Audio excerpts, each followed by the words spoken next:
Eto naman po mga bossing ko, ang pwede nyong gawin mga bossing ko sa timban tubig. Bago kayo maligo mga bossing ko, ay lagyan nyo po ito ng asin mga bossing. Ngayon po, ganito lang po ang gagawin po ninyo mga bossing. Diyan na yun, may asin na.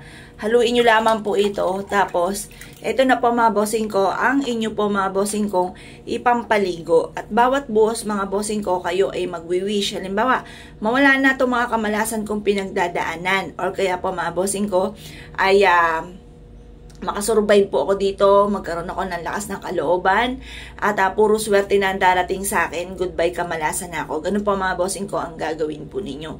Pero mas mainam pa nga po mga bossing ko na ito po mga bossing kong timban tubig na ito ay nakaharap sa may liwanag na sinag ng araw. Maganda po kasi nasisinagan ng sinag ng araw. Lalo-lalo na kung ginagamit nyo po itong pampaswerte mga bossing. Kaya ako po mga bossing, marami akong mga barya na nakabilad mga bossing ko sa timban tubig. Dahil tapos nakabilad po siya sa sinag ng araw or kaya sa full moon. Ngayon po mga bossing, yun po, maganda pong gamitin pampaswerte yung mga baryang ganun. At yung mga gato naman, kung gagamit po kayo ng mga pampaswerte, mas maganda nga po yung nasisinagan siya ng sinag ng araw.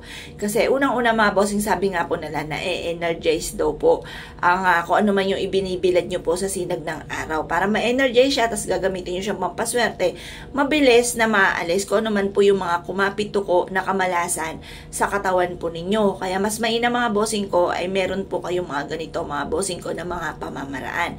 Makakatulong po ito upang sa ganon mas mabilis kayo na maka-attract ng swerte sa pangkalahatan. Swerte sa pera, swerte sa kalusugan. Kung ikaw ay may negosyo, para ikaw po ay maging matagumpay sa inyong negosyo. Kung kayo po mga bossing ko ay mananaya, or lalo-lalo na nga po sa inyo pong kalusugan. Dahil sa panahon ngayon mga bossing ko, talagang kailangan ingatan natin ang ating kalusugan. Unang-una, napakamahal mga bossing ko na magkaroon ng sakit. Kaya kailangan mahalin na ating kalusugan, maingat sa laging mga kinakain, ingat sa araw-araw mga bossing, mag-uulang panalangin bago umalis ng inyong tahanan. Kaya kung kayo po gusto nyo po itong gawin, gawin nyo po ito. Pwede nyo itong gawin mga bossing ko ngayong araw na ito. Na ano nga po mga bossing, ngayong araw na ito ay huling biyernes ng buwan ng Oktobre. Pwede rin naman po ito sa full moon sa October 29 mga bossing ko ng alas 7 ng gabi mga bossing.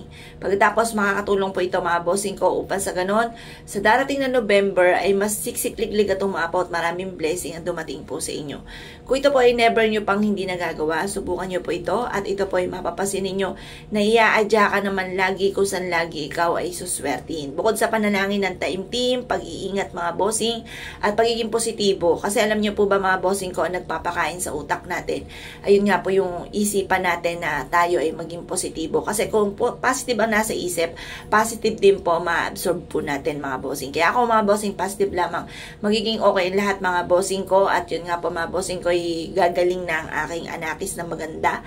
At ganoon din po, magiging okay ang lahat mga bossing. Kayo din po mga bossing, basta positive lamang.